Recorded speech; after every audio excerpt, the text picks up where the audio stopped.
Good morning, my neighbors!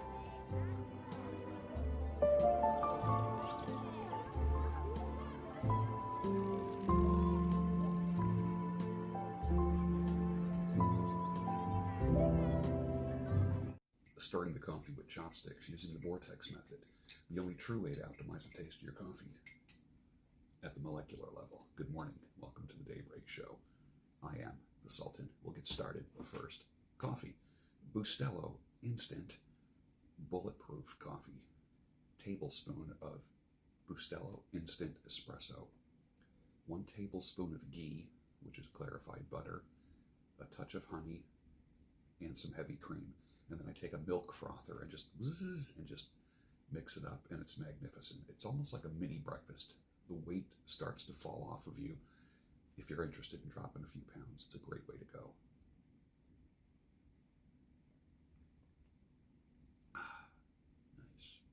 Nice. Oh, what a tangled web we weave. You've heard that phrase before, haven't you? I was thinking about my lapel microphone and how if I don't wrap it up properly after I use it, it ends up being like a bird's nest. And like this, right here. What I need to do is then spend time kind of like untangling it. And this is nothing compared to what it's been in the past. At the end, when I'm wearing the lapel mic, I take it off, and then I usually take like 3 fingers and I go like this.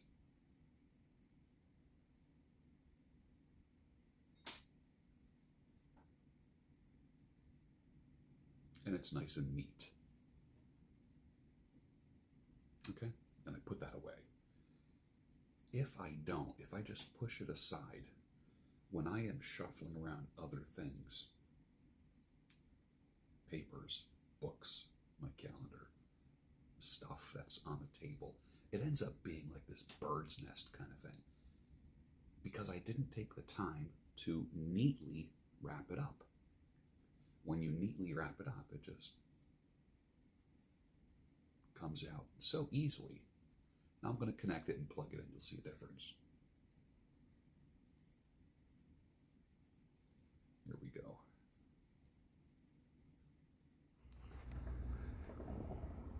Well, here we are now with the microphone. The audio is a little bit clearer, I would imagine.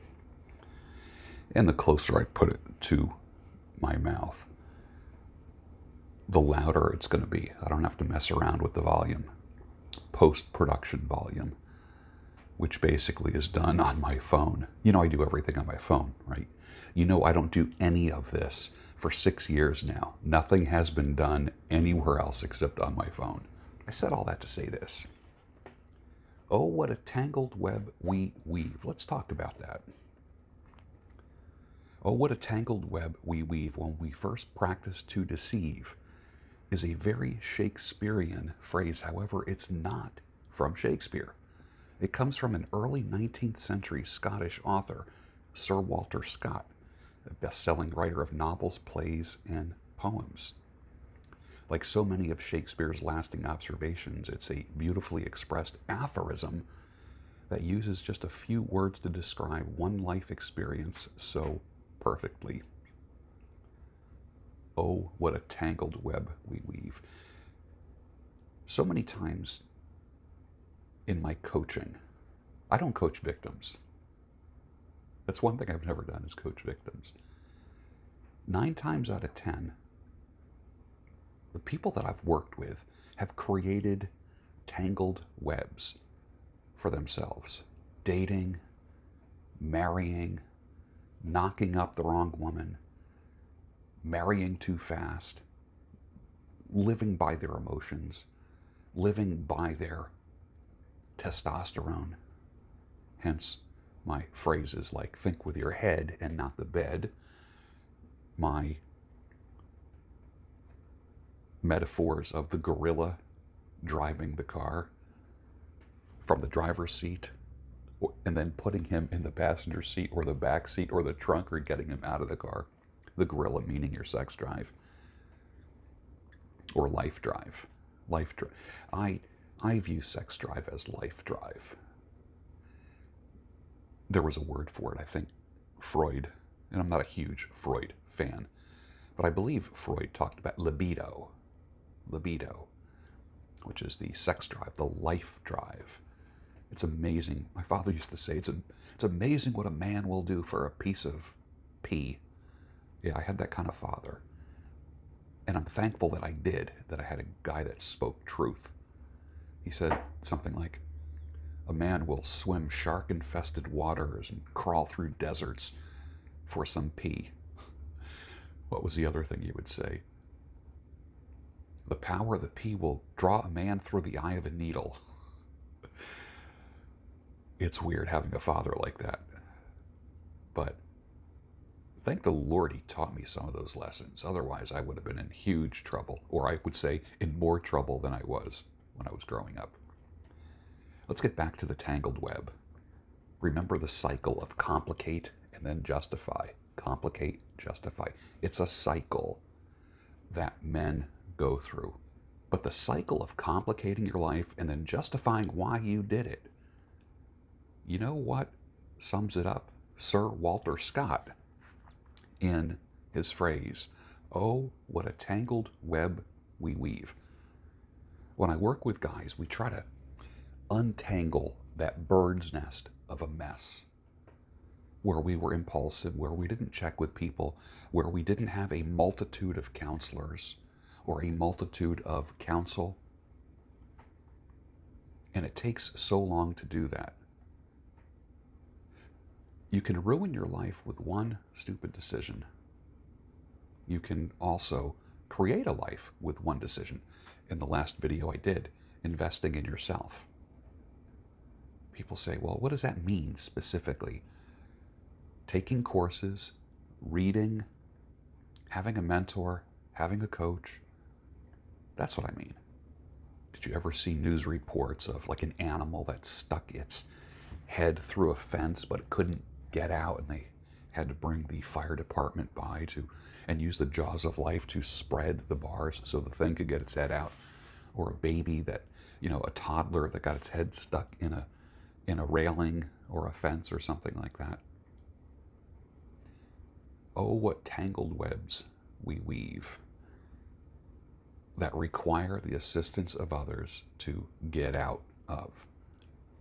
How simple it is to take my lapel microphone here and just wrap it up neatly at the end of a broadcast, as opposed to just crumpling it up and putting it aside. And then, of course, it just gets more tangled for the next time that I have to use it, and then it takes time to get out of it. Now I'm wasting time untangling what I didn't pay attention to a day before, 2 days before.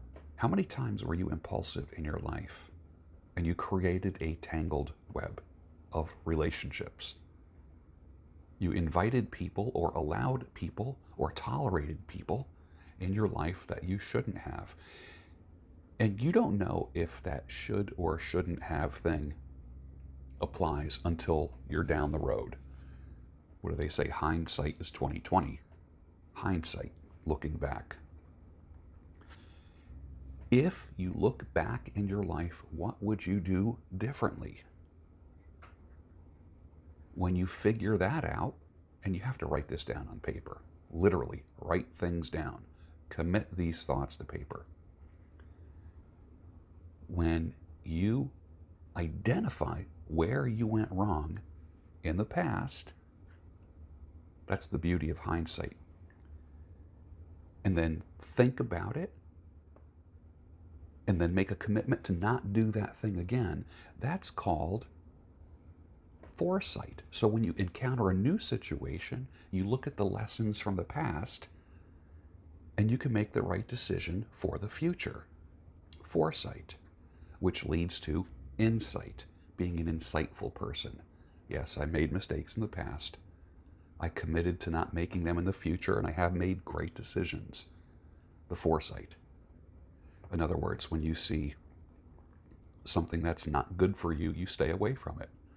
What was that meme that came out a couple years ago? I remember it was a guy looking at a woman at a bar, and the caption was something like, "You look like trouble.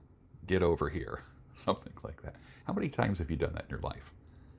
Where you've looked at someone and they were trouble, but you tolerated them or actually invited them in.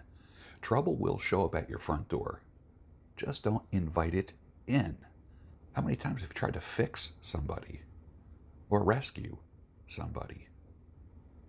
How'd that work out for you? Right? You look like trouble. Get over here. Now let's apply that to what's going on in the world. We talked about some of the crazy decisions you make with relationships and such. Regarding what's going on with the world, can you weave a tangled web after hearing the news about what's happening in Europe right now and the various conflicts in the world? You can. Number one, by not preparing. Passivity can also create a tangled web. Not being prepared. Do you have anywhere between 2 and 4 weeks worth of water and food? Simple prepper things.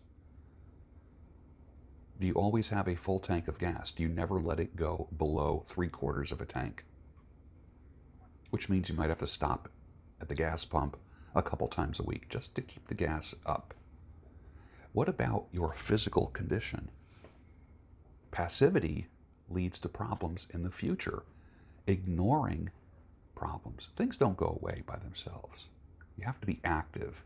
If you feel like crap, it's not a matter of just sitting and waiting for that feeling to go. There's a reason why you don't feel good. And your passivity eventually makes that normal. After a while, you can get used to anything, even negative things. What are you going to do about that? What has become normal in your life that wasn't normal 5 years ago or 10 years ago? Would you make the same decisions now about relationships that you did 5 years ago, 10 years ago? Most people don't get themselves into financial trouble first. They get themselves into relationship trouble first. And that causes them to make bad decisions everywhere in their life. So bad decision making in relationships, and that doesn't have to, I'm not necessarily talking about romantic relationships. That's the beauty of being kind of a, for lack of a better term, a man that has gone your own way. You don't bother yourself with things that are going to create trouble in your life. Getting into a relationship many times is inviting trouble into your life. Do you have the skills to deal with people who are less than perfect? You are less than perfect. I am less than perfect. And we have relationships with people who are less than perfect. Oh, what a tangled web we weave.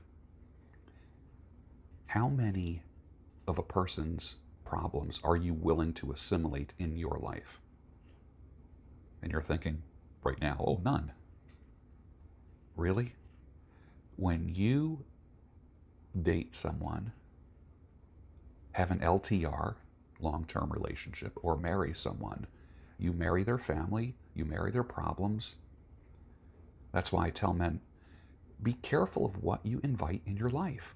Be careful of how you complicate your life, because what will happen is our pride causes us to justify. Complicate, justify.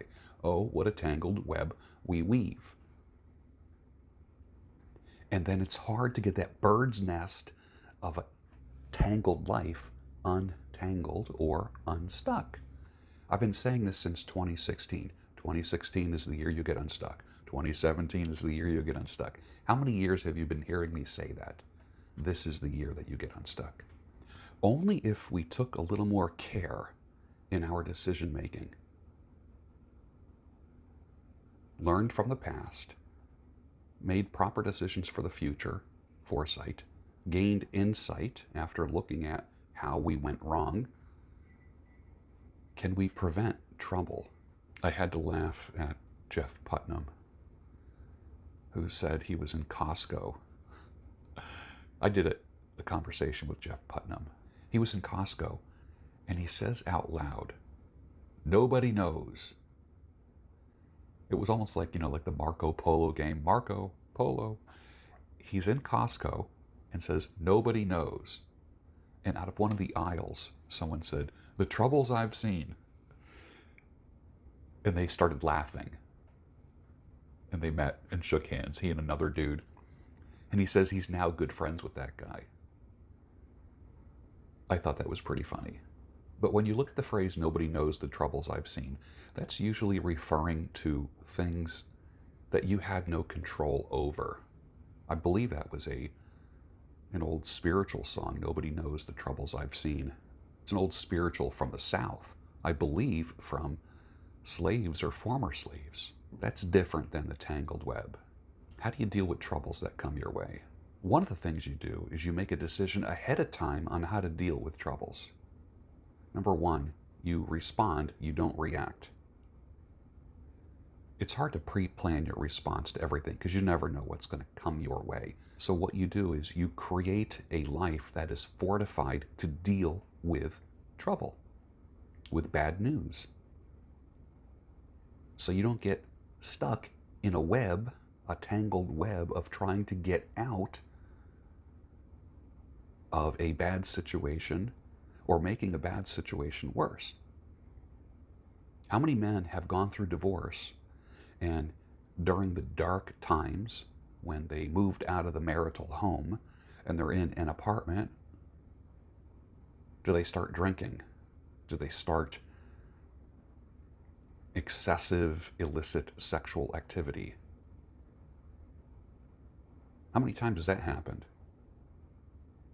That history repeats itself by the millions every single day. And then a man gets a DUI, driving under the influence, gets arrested because he was drinking to numb his pain. Now he's another problem removed from the original problem, the original pain. So now he's got the pain of a legal problem. He gets into a fight and then gets arrested for aggravated assault. Now he's 3 problems removed away. And then he gets arrested for drunk driving a second time and then loses his license for 90 days or a year or whatever it is. Oh, what a tangled web we weave. And many times that comes from how we react to problems versus responding. Stop, drop, and think about what's going on in your life and how to best deal with it rather than knee-jerk reactions. So how do you untangle that mess that you created for yourself? Or, as I should say, how do you get unstuck? What is normal? I'll say it again. What is normal in your life now that would not have been normal 5 or 10 years ago? What are you tolerating in your life now that you would never have tolerated or you never would have thought you would have tolerated? If you could turn time back, what would you do differently? Classic question, right? Oh, what a tangled web we weave. Don't be impulsive. Think with your head, not the bed. How many guys get themselves into 25 years of child support payments because they thought with the wrong head? Oh, just a few more years of dealing with her. You will deal with her for the rest of your life because of one stupid decision that you made. But I was in love. No, you weren't. You were in lust. Oh, what a tangled web we weave. And all that being said, wishing and hoping isn't a strategy. You can't wish your problems away and just hope that they'll go away. Ignore it. People would say, just ignore them and it'll go away, regarding like a dog. A dog sniffing up on you. Just ignore them and it'll go away. Problems aren't like that. They get worse. They don't go away if you don't attend to them. Men, they've perfected the art of complicating their life and then justifying why they did it. You will keep justifying your foibles until you've had enough. Have you had enough yet? It's never too late to change. Never too late to change your life. Ever. What folly do you have that you are experiencing consequences of right now? Problems don't go away if you ignore them. Denying that you have a problem does not make the problem go away or minimize it. It just becomes normal. I will ask you one last time, what is normal in your life now that would not have been normal 5 or 10 years ago? And with that, finish your coffee, and I'll see you on the next Daybreak Show, your home of sanity, clarity, reason, and hopefully not the tangled web that you weave.